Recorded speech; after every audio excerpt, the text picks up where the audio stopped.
Renee. Hey, Marc. Do you remember what our first episode was? Oh, so many episodes ago? Of course. It was about how all those new data centers were burning up more electricity than the entire city of Tokyo. Yeah, AI data centers are literally Godzilla. That's what we talked about. I hadn't thought about it that way, but that is a good way of looking at it.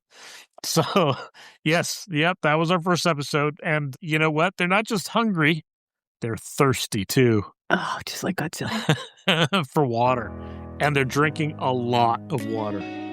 So I guess we're going to talk about how the evil AI data centers aren't just taking jobs and making bad Bigfoot slop. Wait, no, Bigfoot slop is good with our electricity, but they're using our water to do it too.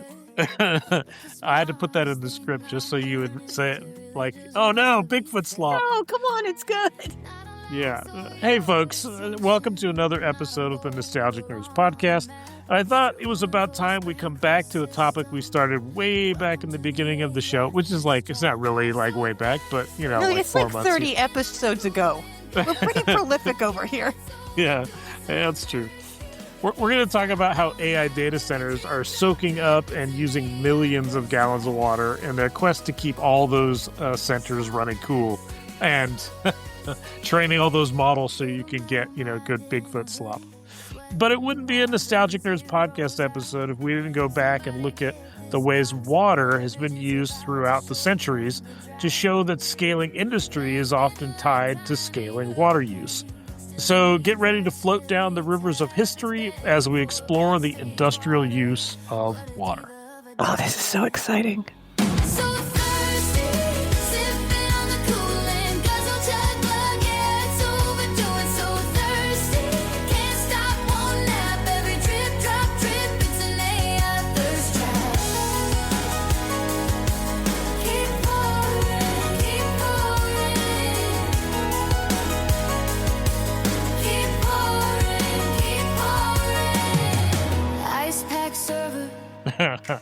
All right, so when people talk about infrastructure, water rarely comes first. We talk about electricity, we talk about transport, digital infrastructure certainly, is something we talk about. Water tends to sit kind of in the background. But when water systems fail, the impact is immediate. Okay, so I got to say this because this week I was super worried about water. And I had traveled up to Manchester, and of course, in our little village, there's a little, Facebook group, right? And all throughout the southeast of England, they've been having water shortages. Like we've been having flooding at the same time that we've been having water shortages. So it's been like top of mind. Most of the time, you never think about it, but then, when you're out of water, you really do think about it. It's not just a technical inconvenience. It feels like something fundamental has broken. And what's ironic is that water is one of the most engineered systems we have. We'll get to some of that cool stuff later. Pipes, pumps, aqueducts, treatment plants, entire cities are shaped around moving water safely and reliably. And yet, culturally, we still treat it like something natural, something that just exists. And we mostly think about water in human terms, right? Drinking water, washing water, cooking water. But historically, humans are only a small part of the total water usage. Industry has always dominated. And once you shift your perspective to that, data centers stopped feeling like an odd exception and start looking like what they really are, another industrial system. Yeah. So let's go back, kind of, history wise, and we won't go back to like ancient history. At first I was going to go, I know, I know. I was going to go way back, like Romans and aqueducts and stuff like that. But I was like, well, I don't know. That's maybe not, maybe we don't need to go back that far. But if you do zoom out kind of far, it's just far enough, industry doesn't actually use water in that many fundamentally different ways. And, this is always a recurring theme with us, right? Patterns and behaviors don't change, the scale and scope of things underlying does. And you can look at water in a few fundamental kind of, let's say, use cases or scenarios. So first, water is used as an energy medium. Water does work. It's an engine. Water wheels, hydropower, steam. Even when water isn't the fuel, it's often the thing that converting energy into motion. For a long time, that dictated where industry could even exist. And then second, water is used to manage heat, cooling systems, condensers, temperature control. Water's really good at absorbing and moving heat, which makes it indispensable anywhere energy is concentrated. Third, water is used as a chemical and material medium, cleaning, washing, dissolving, transporting materials, enabling reactions. It like if you read the ingredient list of your shampoo, it's, like the first or second ingredient, right? Mm. So it's in everything. Like corn is in everything, water's in everything. In these cases, water isn't just supporting the process, it's participating in that process. And finally, water is used as a sink, like the dump, waste heat, effluent, byproducts, sometimes deliberately and sometimes just because that's where things end up. And what's striking is none of these roles are tied to a particular era or technology. They just show up over and over and over again. Whenever something concentrates energy, transforms material, or generates heat, water gets pulled into the system. And when that system scales, the water use scales with it. We don't get any more efficient with that water. We just use more of it. Yeah, yeah. So I figured we would go through like a couple of historic use cases as we always do.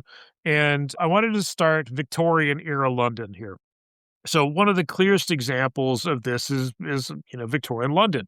By the mid 1800s, the Thames, not the Thames, the Thames, as some Americans would say, was doing everything all at once. Drinking water source, Ugh. industrial input. I know that's gross. Huh? Transport route and the city's yummy the sewer. Yeah, Uh, right. for a long time, okay, and you know what? Like, the Thames is actually, like, really clean now because of what we're about to talk about, but because of, what we're also about to talk about, it has this really bad reputation, like, even to this day, almost 200 years later. So for a long time, the arrangement that the city had around water worked well enough, but as population industry scaled, the system strained. All right, here it goes. In the summer of 1858, this is really gross. A, a, he- Oh. a I'm heat reading it ahead, wave, you guys, and it's a bad. heat wave caused sewage to stagnate in the river. The smell became unbearable. Parliament tried to mask it. Okay, if you've been to What? London, I know Parliament's right there on the Thames, right? Right, Um, it is, yeah. Members eventually abandoned the chamber entirely. Yeah.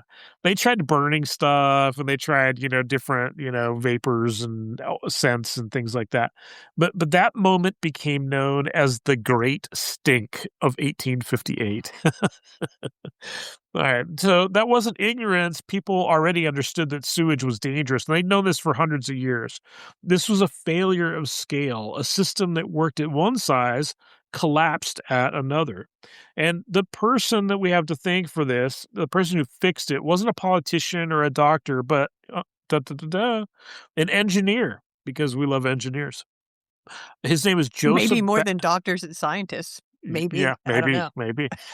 His name was Joseph Bazalgette, and his solution wasn't to use less water, it was to separate its roles. Clean water goes one way, wastewater somewhere else, and it was designed for a much larger future city. So London didn't solve its water crisis by shrinking or deindustrializing. It solved it by redesigning how the water moved through the system. Water power and upstream advantage, right? Early industrial towns like Lowell, Massachusetts were built around rivers that effectively acted like machines. Flow in, mechanical power out. At first, this looks ideal, but water power has a hard constraint. It's positional. Whoever controls the upstream flow gets the access first. Once the water's fallen, the energy is gone. Industrialists like Patrick Tracy Jackson built entire systems around controlling that flow.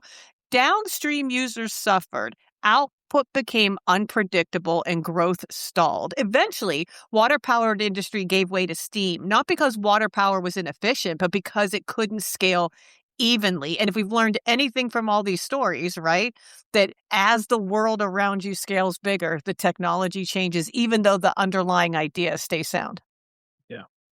Yeah. So, it's so funny because I could just imagine, like in my head, you think about these sawmills, and one guy builds one, and he starts to power it, and then another guy moves further up the stream, up the river, and he takes the power. Basically, they just keep one upping each other, over and over again, and that creates a shared resource bottleneck.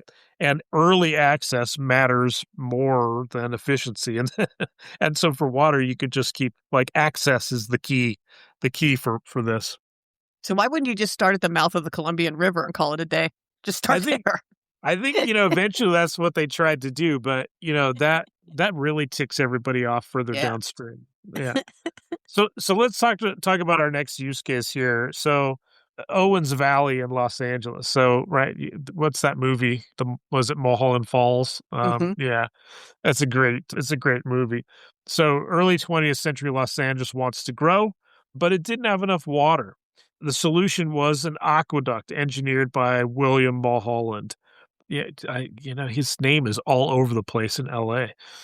Well, Um, yeah, there's roads named after I know him, there's it's like, buildings named after him. We really, really like Bill. Yeah, yeah. we do.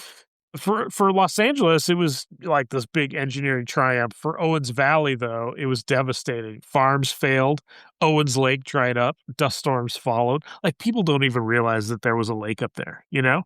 Like Mhm. it's just gone. The water didn't disappear though. It was just moved somewhere else. And once it moved, it became invisible to the people using it. The cost stayed local and the benefits moved far. We were just talking about this, moved so far away that it's in my parents' backyard in Indio, California, which is just 60 miles from the Mexican border. Like that's how far away it actually makes it on that aqueduct. Have you ever driven along, like, different parts of the aqueduct? Like, because you know how you can drive on the 5 freeway, the California aqueduct, you can drive all the way north, and just it's right there all like, for miles and miles and miles and miles. It's It's one crazy. of my favorite drives, that part of the 5 where you can see it just coming down the hill on Oh, the yeah. steps, yeah, like, that's amazing to me, and there's not a single pump in the whole thing, it's all gravity. So there's Yeah, no, like, mechanical single point of failures anywhere. That's how we move water in California. We are that damn smart about it.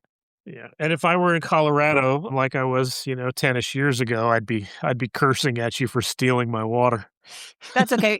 We've had so much pack snow this year and so much rain that we in nowhere in the state of California are we still in a drought. Nowhere. Really? That's Yes, we did it, and like it's just January. Like, we like, managed to pull it off this year. that's a that doesn't Right? happen, that's like a once Ever. every 50, 100 years. We have That's no drought conditions anywhere. yeah, that's crazy, that's crazy. Alright, so let's talk about, that brings us to today, right? So we talked about some of the historic uses of water. It spans all sorts of different industries. But we want to talk about data centers.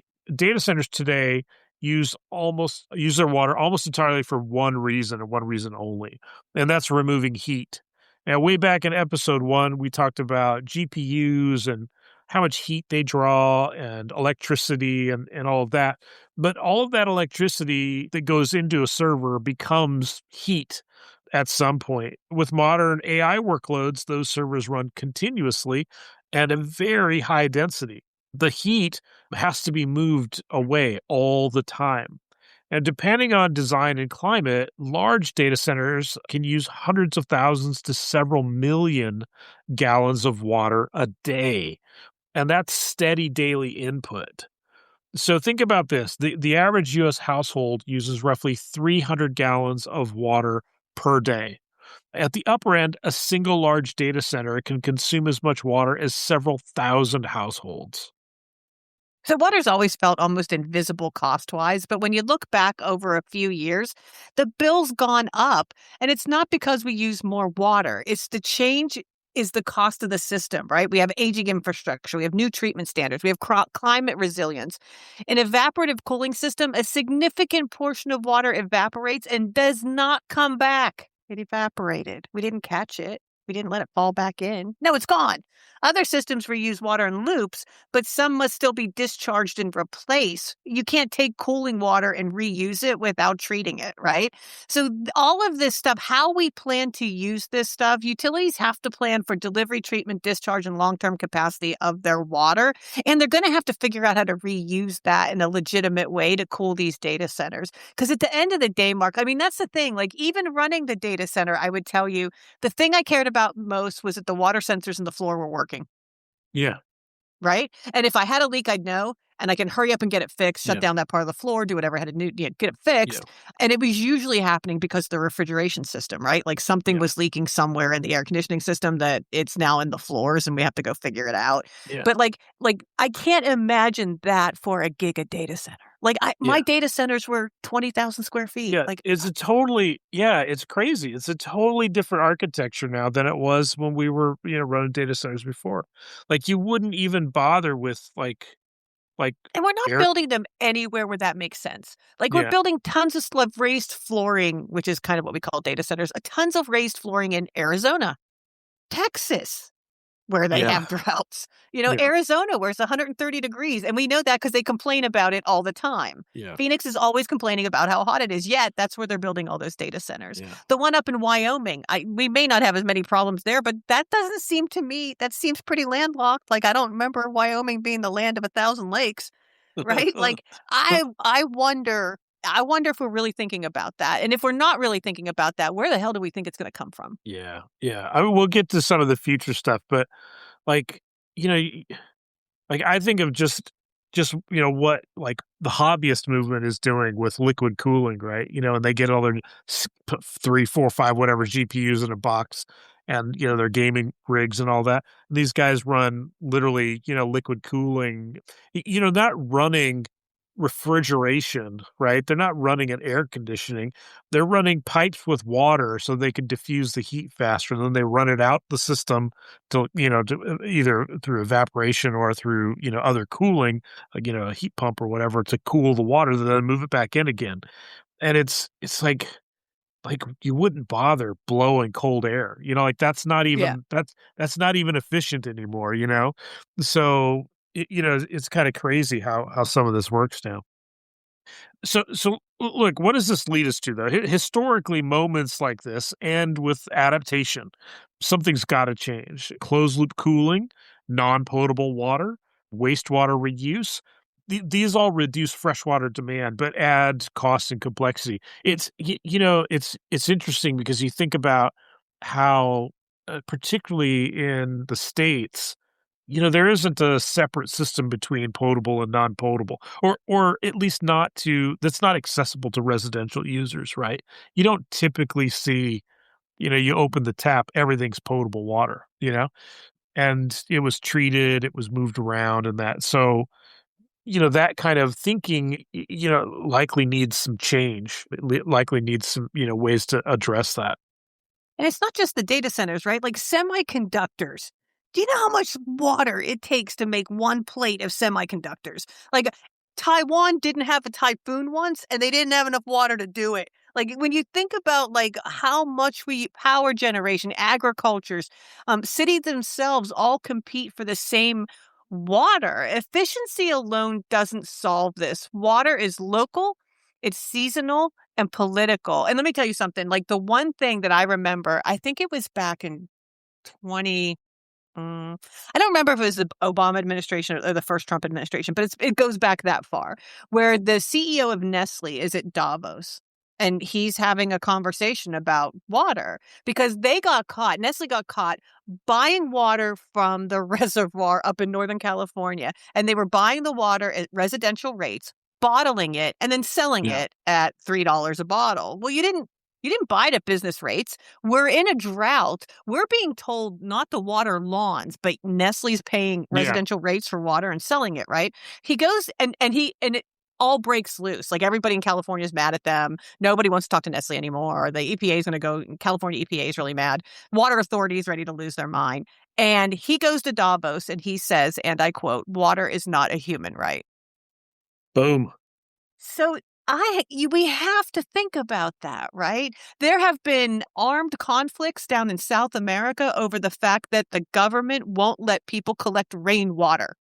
Yeah. They won't let them collect rainwater in a bucket because that's cheaper than the infrastructure that they have there that they can buy water from readily. So like when I think about what we're about to waste this on without super thinking about it, already thinking about how we can get the water to return and reuse and wastewater and all that, like we're not thinking about that right now. Like that's, I think, a little terrifying. So I'll go back to the idea until public policy matches up with the aspirations of AI, we're not going to be able to do this, dude. We're just not going to Yeah. be able to do it.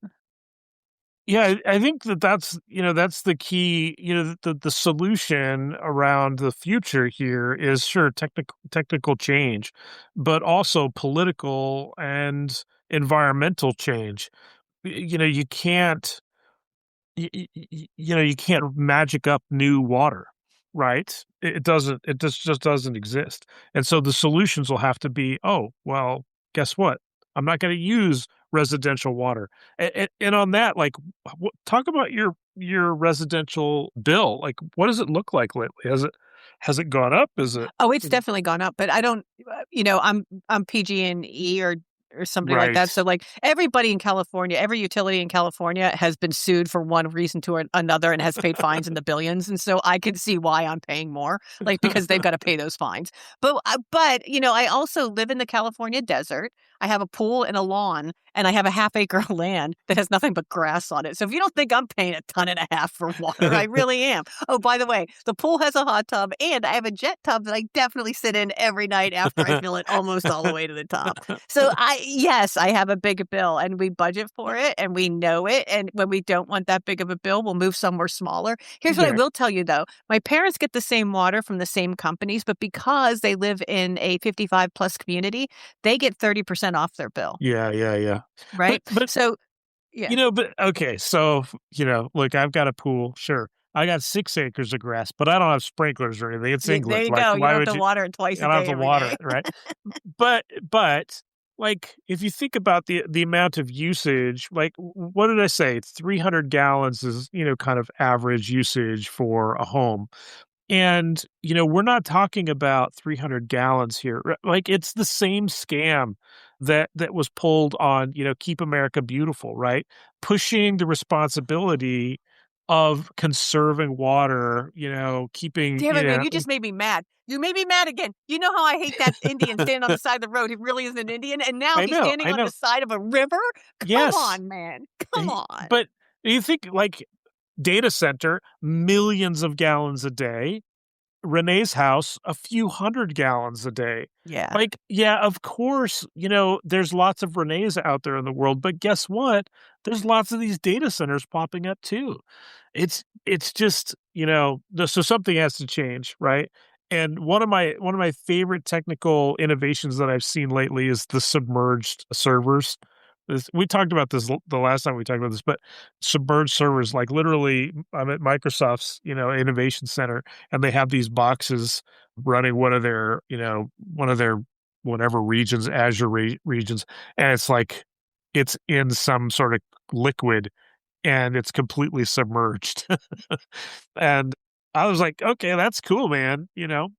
I mean, think about it. You can stick it in a shark cage and run it under your boat while you're just out Yeah. cruising. Well, it's not water, unfortunately, right? But it is some sort of, alcohol that boils off and returns to a liquid state at a temperature, and it's kind of one of Well, these interesting two-phase liquids or something. speaking of Microsoft, though, they just said yesterday, I think, that they put out a press release asking utility companies around the world, and especially in the United States, that they pay more for their water and electricity than a residential Yeah, they customer. That should. there is they should be paying commiserate to usage, Yeah. not just paying hourly rates based on what hour they're using it. It really should. If we are using 30% of your total capacity, bill us Yeah. 30% of your total capacity. None of this playing games, because they know if we turn on them and we say, this is crap. Why am I paying to? And we were Yeah. literally playing to advance everyone else's AI, Yeah. and they're standing to make trillions of dollars on it off of the money I just paid. So I'm footing the R&D. And that's Yeah. when Microsoft came back and said, actually, no, we don't want you to foot our R&D. We want to pay our own way. And we plan Yeah. on doing that. We're reaching out and telling people that's what we want to pay. So let's see if Gronk, and let's see if, Google, and let's see if Meta will do the same thing. I'm Yeah. not putting a ton of chips on Meta, and No. Google will get around to it one day. And Yeah. Elon Musk plays in the fringes of legality, so I don't see that Right. happening. Well, and didn't Meta just get licensed to operate some nuclear Not just some plants? nuclear power plant. It's 3 Mile Island. Yeah, It's like 3 80 Mile years Island, old, and it yeah. already had one meltdown. Like, good luck Yeah. with that. I feel really, really good about that. But Really they had good. I think everybody in Pennsylvania should, like, sleep well tonight knowing that that's gonna happen. You know what? I talked to a bunch of environmental people over at AWS, and I actually said to them, "You gonna spit up San Onofre? Because I don't think anybody would care. Like, that water goes down to Tijuana. Like, clearly, spit Well, it up. Build a data this center right is next to it." Yeah. this is I mean, and that's an interesting, we didn't talk about, wastewater and nuclear, but that's definitely a scenario where it's used to cool, but Mhm. also the wastewater gets literally just dropped right into the ocean, for San Onofre.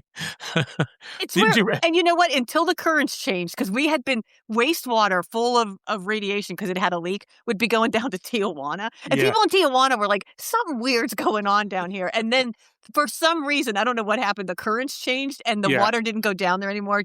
And the sensors finally caught it. And yeah. they're like, Oh, oh, we have a oh. leak. And then they shut it all Oops. down. Like, Yeah, how long was that leak really there? yeah, But I mean, that's just it. So when you talk to people who have the giga data centers, one of them being AWS, what they'll tell you is, we want to invest in a bleeding technology that's going to get us there. And we think micro nuclear plants are going to do it. You build a teeny tiny plant right yeah, next yeah, to your yeah. data center, right? And that teeny tiny plant is running off of spent fuel rods, not new ones, spent Yeah, ones, right? spent. And then that way it's not you're not going to melt down, right? They're spent, and it's small enough that it can be contained to give enough gigawatt power to that data center and that data center alone. Yeah, And now you're using a renewable. I just said this today though. Like, how come we are not why aren't we looking beyond a bridging technology? When I look at nuclear, I say that's how you get from fossil fuels to renewables, is you have to use the bridging technology of nuclear, because at least that is something we can use that isn't a fossil fuel, but it's still not renewable and has no downside from a like just waste perspective, but it is a bridging technology. Why? Why are we looking to that to solve the power problem? Why aren't we thinking about better salt battery storage for solar panels that are on solar farms? yeah, I mean, for as much as the aqueduct I have in the backyard, you should see how much wind and solar power comes out of the Coachella Valley. It yeah, is it's a lot. unbelievable how much we have here. Yeah, yeah. How Well, come we're I not mean, looking at that? yeah, well, we probably we talked about electricity for data centers specifically, but we should talk about power generation tech and talk, because it is kind of topical. We'll get to that. It is some other episode, I think. But there's We are definitely, such nerds. Like, we I know, really are nerds. we just, like, you and I both love the infrastructure. Like, what I is know. it with? I don't get it. We really do. Like, I literally build software for a living, and it's all about, like, "Oh, look, roads and, Right? rivers and trains," and yeah. Anyways, look, I think from a water perspective, as we said, it's not going to be, one solution. There's going to be several solutions, different types of cooling methods using different, potable or non-potable water, reuse, locating at the ocean rather than in the middle of the desert, to reduce freshwater demand, submergible data centers, submergible servers. All of these are, just kind of really interesting and on on the horizon. I just want to build a data center on the moon. I think it solves all my problems. It's cold enough. I mean, I have a latency problem, but only once. Set up to 2 routers. I have latency problem once, and then everything's fine.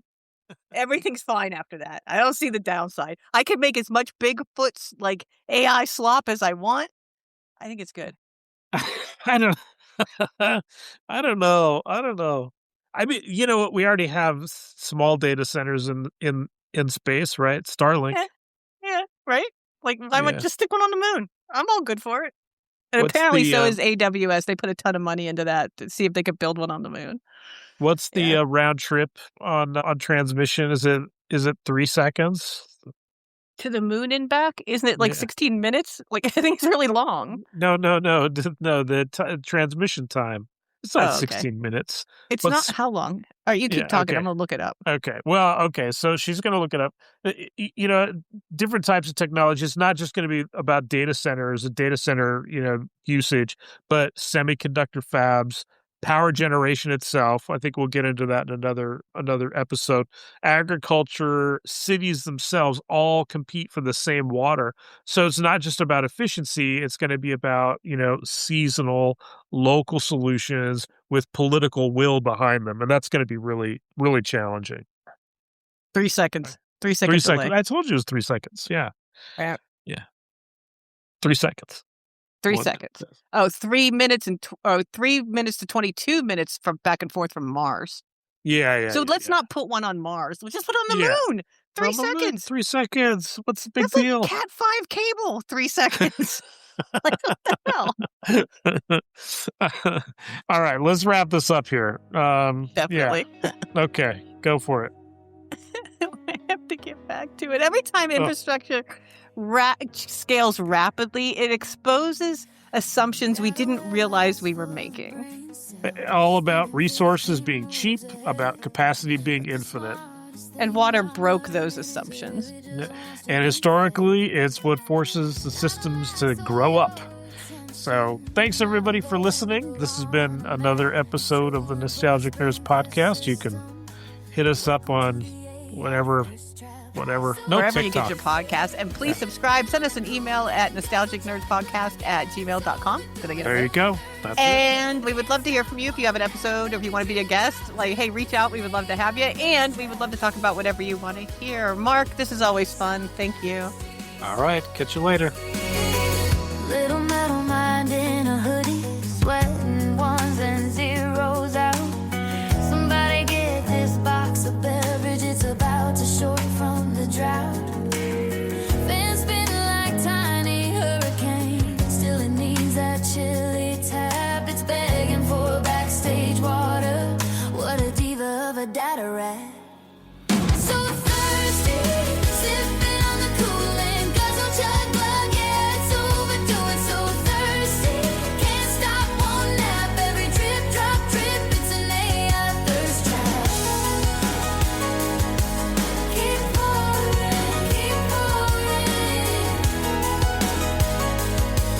Keep pouring, keep pouring. Ice pack server, cold towel tower. It studies climate, then takes a power shower.